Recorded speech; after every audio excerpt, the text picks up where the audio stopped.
नमस्ते दोस्तों, स्वागत है आपका आपके अपने चैनल और ई बुक पर। आज मैं आपके लिए लेकर आई हूँ एक ऐसी किताब का सार जिसने लाखों लोगों की जिंदगी बदल दी है।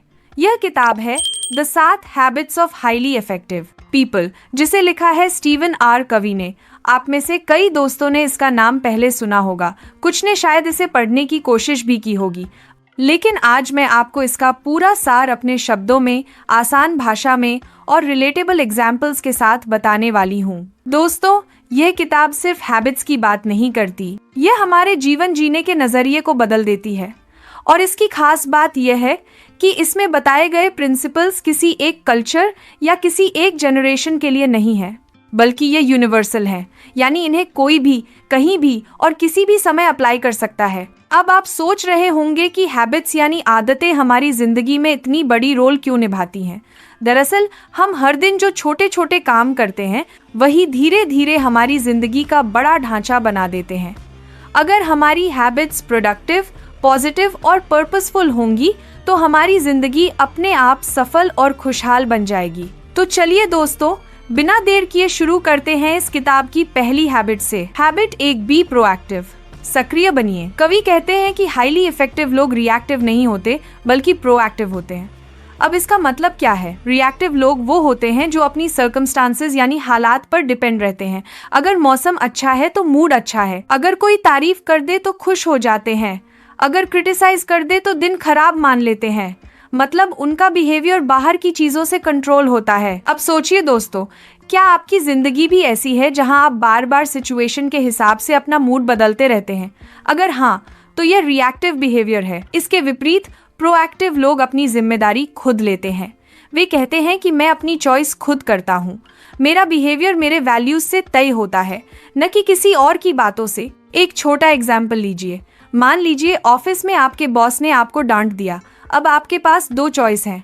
पहला, आप रिएक्टिव बनकर दिन भर गुस्से और चिड़चिड़ेपन में रहेंगे। दूसरा, आप प्रोएक्टिव बनकर सिचुएशन को समझेंगे, सीखेंगे कि कहाँ सुधार करना है और आगे कैसे बेहतर करना है। यही फर्क इफेक्टिव और इनइफेक्टिव लोगों में होता है। कवि यहाँ एक बहुत सुंदर कॉन्सेप्ट इंट्रोड्यूस करते हैं, सर्कल ऑफ कंसर्न और circle of influence. Circle of concern वो सारी चीजें हैं जिनकी हमें चिंता रहती है, जैसे मौसम कैसा होगा, देश की राजनीति क्या है, लोग मेरे बारे में क्या सोचते हैं। और सर्कल ऑफ इन्फ्लुएंस वो है जहां हम सच में कुछ कर सकते हैं, जैसे अपनी स्किल्स इंप्रूव करना, अपनी हेल्थ का ध्यान रखना या अपने काम को अच्छे से करना। रिएक्टिव लोग ज्यादातर समय अपने सर्कल ऑफ कंसर्न में खर्च कर देते हैं। वो उन चीजों की चिंता करते रहते हैं जिन पर उनका कोई कंट्रोल ही नहीं होता, जबकि प्रोएक्टिव लोग अपना ध्यान सिर्फ सर्कल ऑफ इन्फ्लुएंस पर रखते हैं, यानी उन कामों पर जो वो सच में बदल सकते हैं। और धीरे धीरे उनका इन्फ्लुएंस इतना बढ़ जाता है कि उनके आसपास की परिस्थितियां भी बदलने लगती हैं। तो दोस्तों, पहला सवाल आपसे, आप ज्यादातर समय कहाँ खर्च करते हैं, कंसर्न में या इन्फ्लुएंस में? अगर आप ईमानदारी से जवाब देंगे तो आपको खुद पता चल जाएगा कि आप इफेक्टिव बनने की दिशा में हैं या नहीं। तो हैबिट 1 हमें यही सिखाती है कि हम अपने एक्शंस और रिएक्शंस के लिए जिम्मेदारी लें, परिस्थितियों को दोष देना बंद करें और अपनी चॉइसेस खुद करें। यही प्रोएक्टिव होना है और यही सक्सेस का पहला कदम है। Habit 2, begin with the and in mind, अंत को ध्यान में रखकर शुरुआत कीजिए। दोस्तों, कवि की दूसरी हैबिट हमें सोचने पर मजबूर करती है। वो कहते हैं कि किसी भी काम की शुरुआत करने से पहले हमें यह क्लियर होना चाहिए कि हम आखिर चाहते क्या हैं। इमेजिन कीजिए कि आप घर बनाने जा रहे हैं। अगर आपके पास ब्लूप्रिंट ही नहीं होगा तो घर कैसा बनेगा? या फिर आप यात्रा पर जा रहे हैं लेकिन डेस्टिनेशन ही तय नहीं किया, तो क्या आप कभी सही जगह पहुंच पाएंगे? इसी तरह जिंदगी भी है। हम अक्सर दौड़ते रहते हैं, मेहनत करते रहते हैं, लेकिन हमें पता ही नहीं होता कि आखिर पहुंचना कहाँ है। यही कारण है कि बहुत से लोग बिजी तो रहते हैं लेकिन सेटिस्फाइड नहीं रहते। अब आप खुद सोचिए दोस्तों, अगर आपसे पूछा जाए कि आपकी लाइफ का अल्टीमेट गोल क्या है, तो क्या आपके पास क्लियर आंसर है? अगर नहीं, तो यही समय है सोचने का। कवि कहते हैं कि हमें अपनी लाइफ को वैल्यूज और प्रिंसिपल्स के आधार पर डिजाइन करना चाहिए।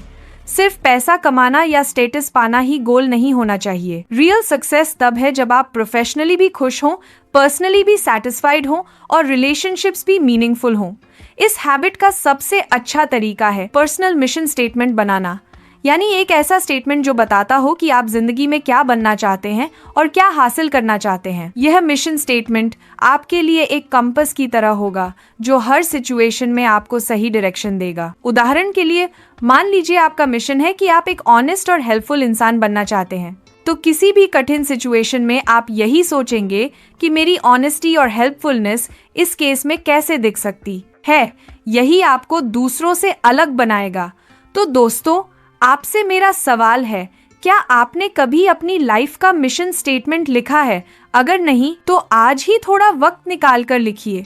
यह आपके आने वाले डिसीजंस को क्लियर कर देगा और आपको एक पर्पसफुल लाइफ की ओर ले जाएगा। Habit 3, put first things first. सबसे महत्वपूर्ण काम पहले कीजिए। अब आते हैं तीसरी हैबिट पर। कवि कहते हैं कि जिंदगी में सक्सेसफुल लोग और एवरेज लोग दोनों के पास 24 घंटे ही होते हैं। फर्क बस इतना है कि सक्सेसफुल लोग अपने टाइम को प्रायोरिटी के हिसाब से मैनेज करते हैं।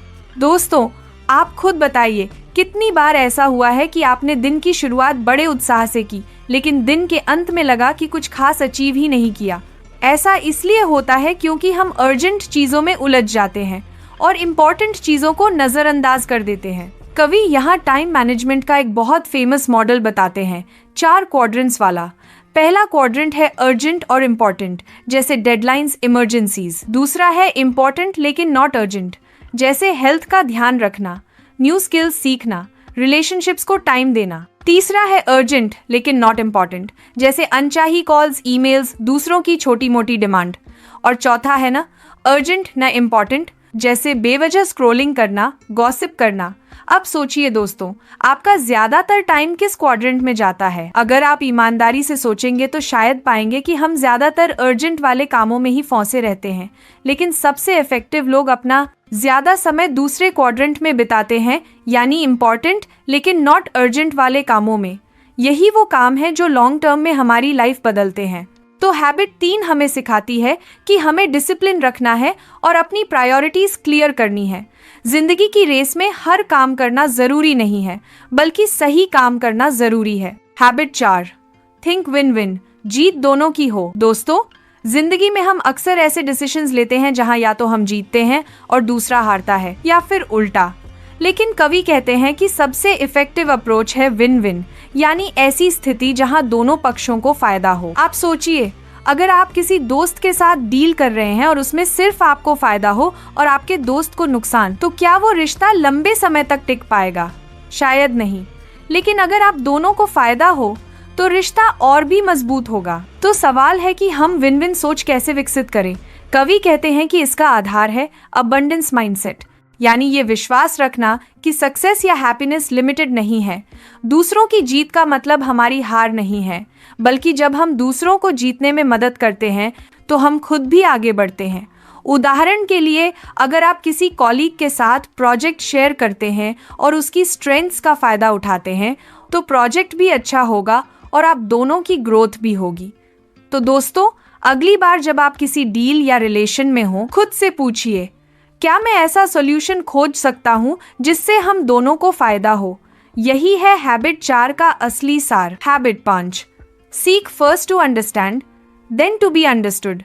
पहले समझो फिर समझाओ। दोस्तों, आप मानेंगे कि कम्युनिकेशन जिंदगी का सबसे बड़ा स्किल है, लेकिन सबसे बड़ी गलती हम ये करते हैं कि हम सुनते कम हैं और जवाब देने की जल्दी ज्यादा करते हैं। कवि कहते हैं कि इफेक्टिव लोग पहले दूसरों को सच में समझने की कोशिश करते हैं, उसके बाद अपनी बात रखते हैं। सोचिए, जब कोई दोस्त अपना प्रॉब्लम बताता है तो क्या आप तुरंत सॉल्यूशन देने लगते हैं?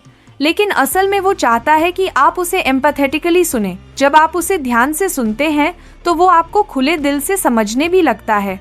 कवि इसे एम्पैथिक लिसनिंग कहते हैं। इसका मतलब है कि हम सिर्फ शब्द नहीं सुनते, बल्कि इमोशंस और फीलिंग्स भी समझते हैं।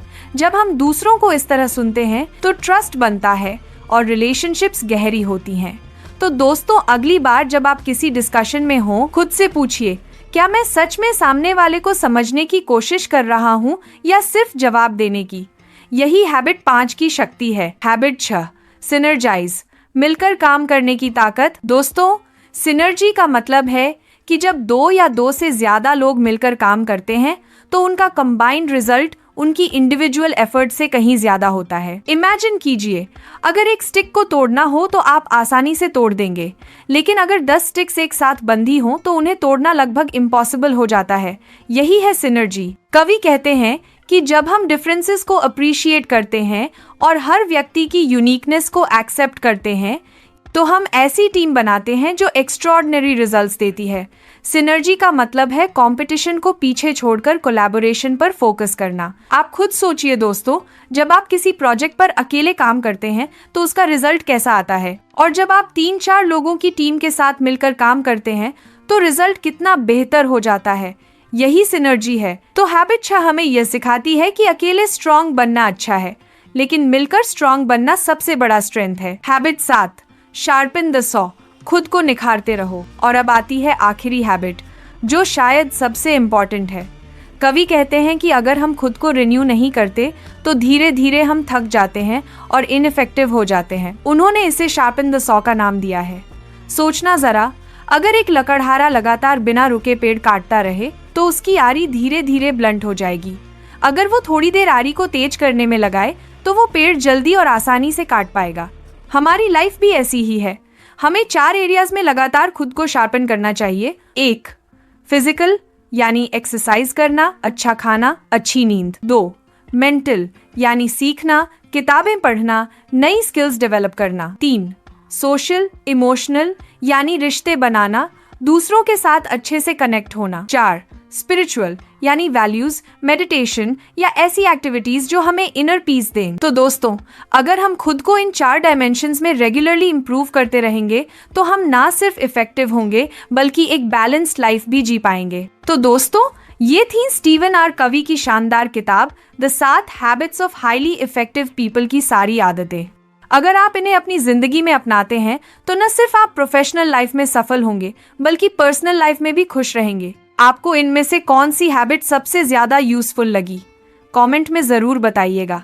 अगर आपको यह वीडियो पसंद आया हो तो चैनल ऑरा ईबुक को सब्सक्राइब कीजिए, लाइक और शेयर करना मत भूलिए ताकि यह नॉलेज और भी लोगों तक पहुंचे। अगले वीडियो में हम एक और ऐसी किताब की समरी लेकर आएंगे जो आपकी जिंदगी बदल सकती है। Thank you so much for watching. Stay motivated, keep learning.